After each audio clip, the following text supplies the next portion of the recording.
Yeno sammohito daitya. Yena sammohita daitya.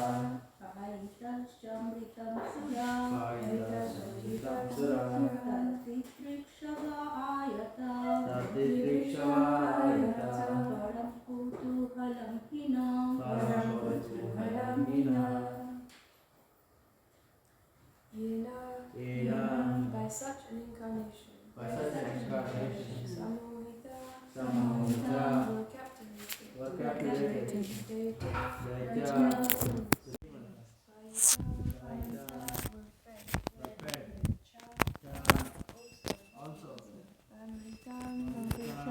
Nectar. Suraha. The demigods. demigods. Tat. That form. Didrikshava. Desiring to see. Ayata. We have come here. Param. Very much. Kotuhalam. Great eagerness. He. Indeed. Na. Of ourselves. Translation by Srila Prabhupada. My Lord, we have come here desiring to see that form of your Lordship which you showed to the demons to captivate them completely, and in this way enable the demigods to drink nectar. I am very eager to see that form. There is no purport, so go to text 14. Shri Shuka Uvacha Evam Abhyartito Vishnur Bhagavan Shulapanina Prahasya Bhavagambiram Girisham Pratyabhashataham. Translation and purport. Shukadev Goswami said, when Lord Vishnu was thus requested by Lord Shiva, who carries a trident in his hand, he smiled with gravity and replied to Lord Shiva as follows. Purport. The Supreme Personality of Godhead, Vishnu, is known as Yogeshvar, Yatra Yogeshvara Krishna. Mystic yogis want to acquire some power by practicing the yoga system, but Krishna, the Supreme Personality of Godhead, is known as the Supreme Lord of all mystic power. Lord Shiva wanted to see the Mohini Murti, which was captivating the entire world, and Lord Vishnu was gravely thinking of how to captivate Lord Shiva also. Therefore, the word Bhavagambiram is used here. The illusory material energy is represented by Durga Devi, who is the wife of Girish, or Lord Shiva. Durga Devi could not captivate Lord Shiva's mind, but now that Lord Shiva wanted to see Lord Vishnu's feminine form, Lord Vishnu, by his mystic power, would assume a form that would captivate even Lord Shiva. Therefore, Lord Vishnu was grave and at the same time smiling. Om Jnanati Mirandasya Gyananjana Chalakaya Chakshuram Militam Jena Tasmai Shri Gurave Namaha Shri Chaitanya Manobishtam Stapitam Jena Bhutale Swayam Rupa Kadamayam Dadati Swapadantikam Vandeham Shri Guru Shri Yuta Padakamalam Shri Gurum Vaishnavamscha Shri Rupam Sagrajatam Sahagana Ragunatam Vitam Tam Sajivam Sadvaitam Savadutam Pahijana Sahitam Krishna Chaitanya Devam Radha Krishna Padam Sahagana Lalita Shri Vishaka Vitamscha Krishna Karuna Sindhu Dina Bandhu Jagatpate Gopesha Gopika Kanta Radha Kanta Namostute Takanchana Gaurangi Radhe Vrindavaneshwari Vishabhanu Sute Devi Pranamami Hari Pri Vanchakalpatarubhyascha Kripa Sindhubhya Evacha Atitanam Pavanibhyo Vaishnavebhyo Namo Namaha Jai Shri Krishna Chaitanya Prabhu Nityananda Shri Advaita Gadadhara Shivasadi Gaura Bhaktavrinda Hare Krishna, Krishna Krishna, Hare Hare, Hare Rama, Rama Rama, Hare Hare.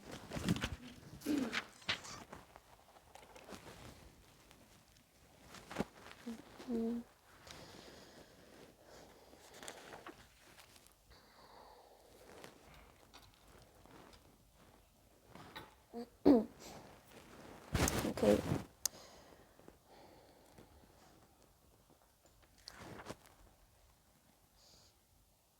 So, this form of Mohini Murti that Lord Shiva is requesting Lord Vishnu to show him is the form that completely bewildered and captivated all the demigods and the demons. And so Mohini Murti is a manifestation of one part of how attractive Krishna is. Krishna literally means all attractive. There's we've all heard of Cupid, Kamadev, and the whole material world basically is working under his direction in a way. He's holding everyone under illusion by attractive desires, and his arrows that he shoots represent these desires, and when Kamadev shoots these arrows of desire into our heart, we become completely bewildered. So there's one story where Cupid went to Vrindavan on the banks of the Yamuna, and he went to, there was Krishna, Govinda was there, and Cupid decided, I will take my most powerful arrow and shoot it in Krishna's heart to see what happens. So he took his most powerful arrow and he was ready, and he aimed and he looked at Krishna, but he became Krishna was so beautiful that Cupid just fell unconscious in ecstasy. So he was thinking, let me see what I can do to Krishna, but actually he couldn't do anything to Krishna. So another name for Cupid is Madan. Madan means he bewilders everyone. But Krishna, he's Madan Mohan, which means he who bewilders everyone. So if Madan Mohan, Krishna can bewilder even Cupid, what to speak of us?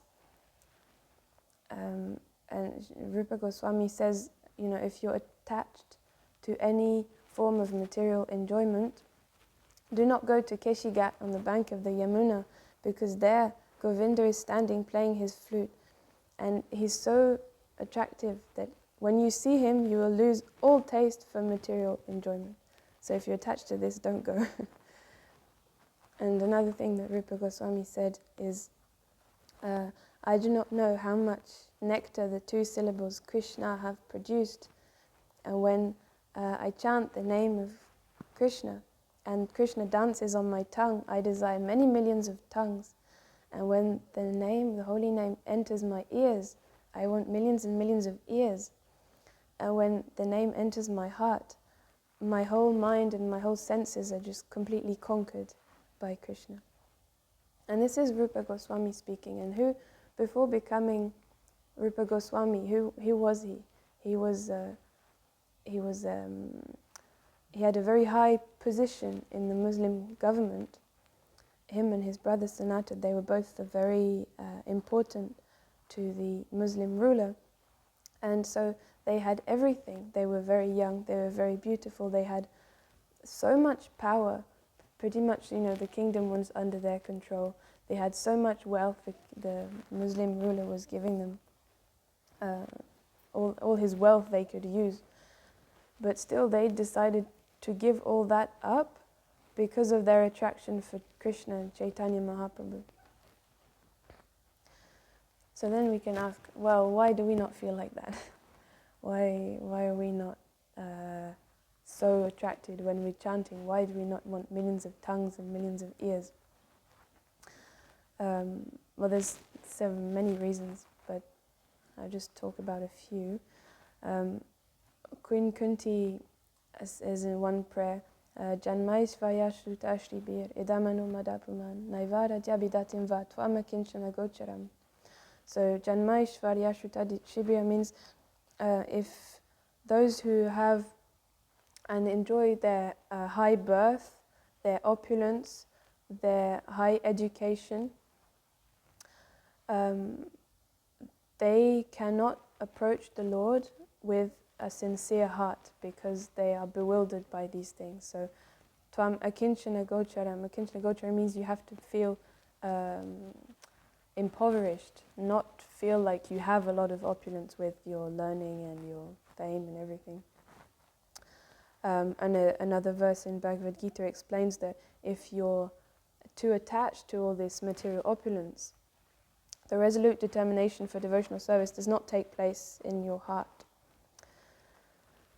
Because the living entity is under this illusion, yanasya mohoya maham mameti, which means I am this body and everything in relationship to this body is mine.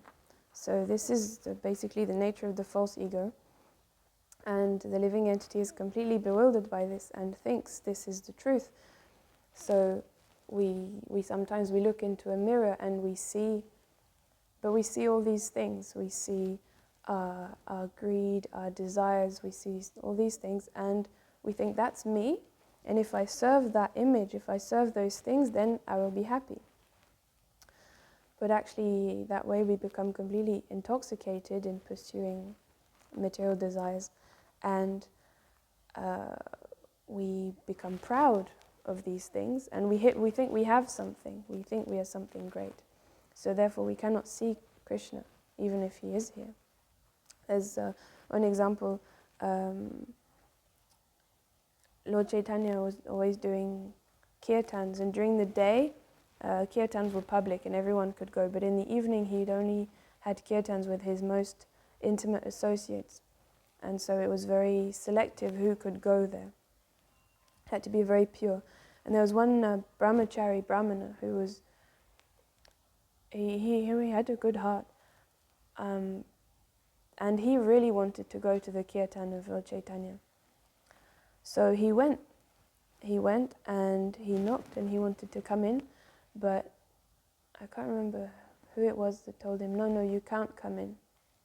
One of the Panchatattvas said, no, you can't come in. And he said, why? Look, I'm so pure, I'm so pious.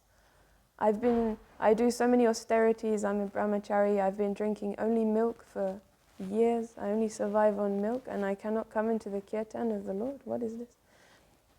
So he left, he was very angry. And then the next day he was walking and he met Lord Chaitanya and he said, yesterday I came to your kirtan and you didn't let me in, but I'm so renounced, I'm so austere, why did you not let me in? And Lord Chaitanya said, you think by only drinking milk you can enter into the pastime of the Lord just by that? That is not your qualification, that's not a qualification, because you've become proud of it. You've become proud of it, and that's a very big disqualification.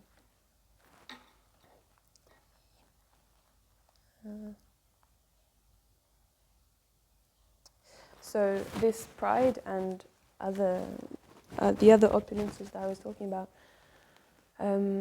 we seek pleasure in those things. We seek pleasure in having fame and having knowledge and having power and having things and whatever. But actually we're looking for happiness, which is natural for the soul, but we're looking in the wrong place. We're looking in the desert for some water, but there's no water in the desert. Then the material world is like a desert. Well, there's another analogy, which is I really like this thing. Prahlad Maharaj says that the material world is just puna chavita chavananam. You're just chewing the chewed, which you've already chewed 1,000,000 times, still looking for some happiness in the material world. And it's like you have some sugar cane, and if you chew sugar cane, it has a very nice taste. And then when you finish, you put it on the floor. But then the next day we think, let me get some more nectar out of it. And you go and pick it up again and chew it, and then you spit it out. And every day you go back to the same thing. Let me get some more nectar. I'm sure there's some nectar in it. But it's like, you've already tried. It doesn't work. And we become so caught up in trying to chew this piece of sugarcane that we completely forget that actually we're eternal servants of Krishna, and that we have all this joy and all this love already there, but we're just so, looking everywhere else that we forget. And in the purport here, Srila Prabhupada says that Durga Devi could not captivate Lord Shiva's mind. He was not completely captivated by Durga Devi. The problem is we are. And we're captivated by our false ego, and we think, if it's like a magnet, the positive, the positive and the positive, they push each other away. So as long as we think we are something very big and important and we have some pride, we'll only repel Krishna, the supreme grade. But if you put the positive and the negative side of the magnet, they can stick together. So when we realize that we're small, then we can attract the great. So this is like a golden rule of the Vaishnavas, Trinada Pisa Nichina, this verse by Chaitanya Mahaprabhu, that when you're more humble than a blade of grass, more tolerant than the tree, ready to offer all respect to others and expect none for oneself. And in that state of mind, you can chant the holy name constantly, which means you have complete attraction for Krishna and no desire to enjoy separately from Krishna. So there's another verse in the Bhagavad Gita that says, so anyone who is really intelligent, he will not take part in the sources of miseries that are due to contact of the senses and the sense object, because he knows that they're only temporary.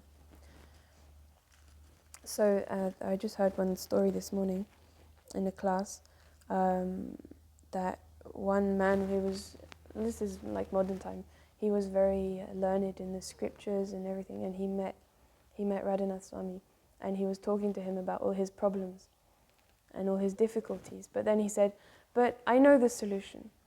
The solution is I have to become completely detached. Complete detachment is the solution. And Radhanath Swami said, well, actually, no, that's not the solution. The solution is complete attachment. That's the real solution. So we can't just, be detached. We have to be attached to something. So we don't try to eradicate our desires, but we try to redirect our desires to Krishna, towards serving Krishna's desires. And by becoming completely attracted to Krishna, then automatically we're detached from material things. So how do we actually reawaken this attraction for Krishna, which is already there in the heart? Lord Chaitanya says, the eternal love for Krishna is already in the heart of every living entity. And in the purport, again, Srila Prabhupada says, Lord Vishnu was gravely thinking of how to captivate Lord Shiva. So actually, Krishna wants to captivate it. He wants us to be attracted to him because he knows that's our natural position, that's what's best for us. So he really wants us to connect back with him and to re-establish our relationship with him. So how do we remember this love? Chaitanya Mahaprabhu says, Sadhu Sangha Sarva Shastra Koi, Lava Matra Sadhu Sangha Sarva Siddhi Hoy. That the conclusion of all the scriptures is that just by associating with saintly people, you can achieve the ultimate goal of life. Just by associating with it. And why? Just by associating? Well, there's this another verse. Shushu Shoshadadanasya Vasudeva Kataruchi, that by serving great souls and hearing from them, you reawaken Vasudeva Kataruchi, you reawaken this taste for hearing about Krishna. And actually we can see in the Srimad Bhagavatam, in the scriptures, that the beginning of spiritual life is always starts with some attachment to a devotee. You can take the example of Narada Muni. In his previous birth, he was a maidservant's son, and he just lived with his mother in the forest, and they were very poor, and they had no education and no opulence. And some Brahmins came to stay in their house because during the Chaturmasya they can't travel, so they stayed at that house. And the mother was serving them, and Narada Muni before was also assisting his mother in serving the Brahmins. And so while he was serving them, he was hearing from them, And one day he asked, "Can I take your remnants, the remnants of your prasadam, please?" And they gave him that, and he was hearing and serving. And he became so attached to them. And then his mother was outside, and she was bitten by a snake, and she died. And actually the little boy, he was very happy, because, I mean, he was sad that his mother died, but he saw now there's no impediment for me to pursue my spiritual life. So, but he had such a strong attachment to the Vaishnavas that he was just meditating on that all the time, and what they were saying and what instructions they gave him. So in his next birth he became Narada Muni, and Narada Muni is like he's one of the greatest personalities. We hear about him all the time in Srimad Bhagavatam, and he's constantly preaching the glories of the Lord, instructing. He's a spiritual master of so many great souls. So he, just by attraction to Vaishnavas. And even more recent story with Srila Prabhupada, when he started the movement in the United States. I heard one sentence that's really funny, that because just by his character and his attitude, the people that started going there, they wanted to help him. They just wanted to help this old man because he was so humble and so kind and loving. And so this sentence was, by the time they understood the philosophy, they were already addicted, because they weren't thinking about the philosophy, they were just serving Prabhupada. And then they understood, but they were already so attracted that they stayed. So their spiritual life also started by being attracted. And when we become attached to being with and serving saintly people, we naturally become attached to Krishna, because they're so attached to Krishna and we're hearing from them. We also become attached to Krishna. So we serve them, we hear from them, and we also should remember and appreciate the value of this kind of company. So Bhakti Yoga means that we try to fill our life with positive spiritual activities. And because our life is so full of these positive engagements, we don't even need to think about all the things we should be detached from, because we're so absorbed in these positive activities of devotional service that naturally these other things have no significance. So Rupa Goswami explains that simultaneously that doesn't mean we should completely forget about all these things that we're still attached to.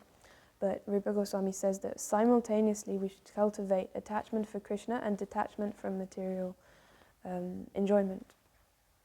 So we negate the negative, but we also replace it with the positive.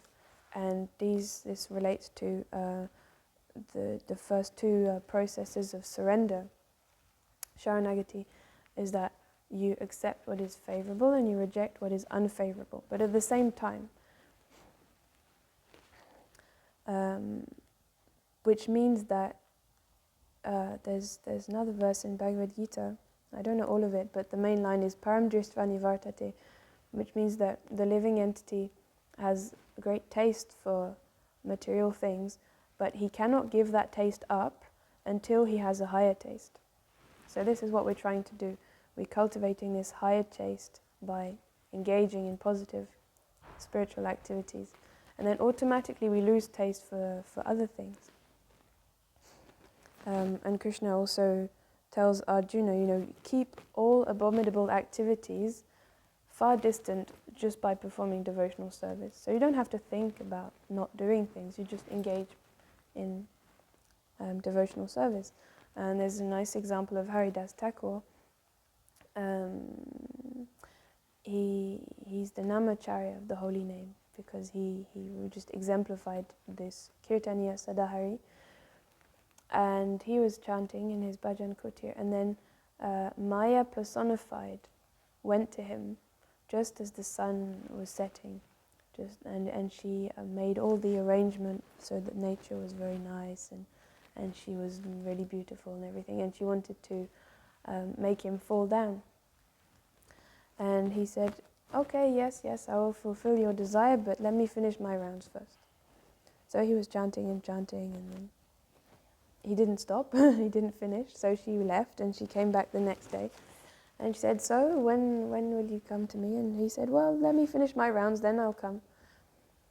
And then the same thing again, so she came back a third day. And she said, well, do you ever end your chanting? He said, yes, tonight I'll end, don't worry. And then he stopped chanting. But after that, she said, actually, I surrender to you. Please accept me as your disciple. Because Haridas Thakur was so in love, so attracted to the holy name, the worst temptation of Maya with all her energy just didn't do anything to him. And in fact, he became her spiritual master. So, we can see throughout the Srimad Bhagavatam here, Lord Shiva is captivated by Mohini Murti, but he's also, captivated by Krishna, and Lord Brahma also, even though sometimes he thinks, let me try to test Krishna, but still after he realizes, no, actually Krishna is the Supreme Personality of Godhead, I worship him. So many great sages, and Narada Muni, all the Mahajans, they're all captivated by Krishna, and a lot of them, they give up so many other things that we give so much value to because they're so attracted to Krishna. So, Mahajano Yena Gatasa Panta, which means we should follow in the footsteps of these great souls, because they've tasted they've tasted the attractiveness of Krishna. They've studied, some of them are very learned scholars, they know the scriptures, they've had wealth, they've had opulence, they have fame, they have power. Still, they engage themselves in the worship of Krishna, so we should also follow in the footsteps of these great souls and hear from them, follow their instructions that are given in all the scriptures. And Krishna says, Manmana bhava mad bhakto madhya shimam namaskuru mame vaishyasi satyam te pratijana prayosime. Just fill your mind with me, worship me, offer your obeisances to me, always think of me and become my devotee, and you'll come to me without fail. And I'm telling this to you, Arjuna, because you're my very dear friend. So when we have this reawakened attraction to Krishna, our mind is just completely filled with Krishna, and Krishna says, automatically you'll come to me and you're very dear to me if you do that. So, voila. Thank you for listening.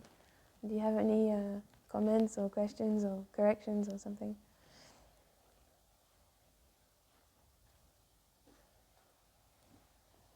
No? Yes? I would like to hear a little more about when you said Shiva is not attracted by Durga but Lila. So I don't really understand the meaning of what it means. Well, Durga is Lord Shiva's wife, Parvati.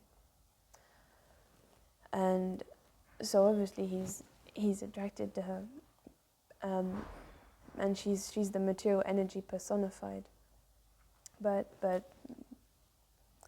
Prabhupada says here that she could not completely captivate Lord Shiva, because Lord Shiva is a pure devotee. He's the greatest devotee. Vaishnavayata Shambhu. He's the greatest of all the Vaishnavas, and he's completely engrossed in meditation on Krishna all the time. So even his wife, he's not completely captivated. But, I mean, that's what I've understood anyway from the purport. Yeah, and so she's all material energy, everything, and still, it's not. He still wants to see Lord Vishnu. He wants to see Mohini Murti. He wants to see Lord Vishnu.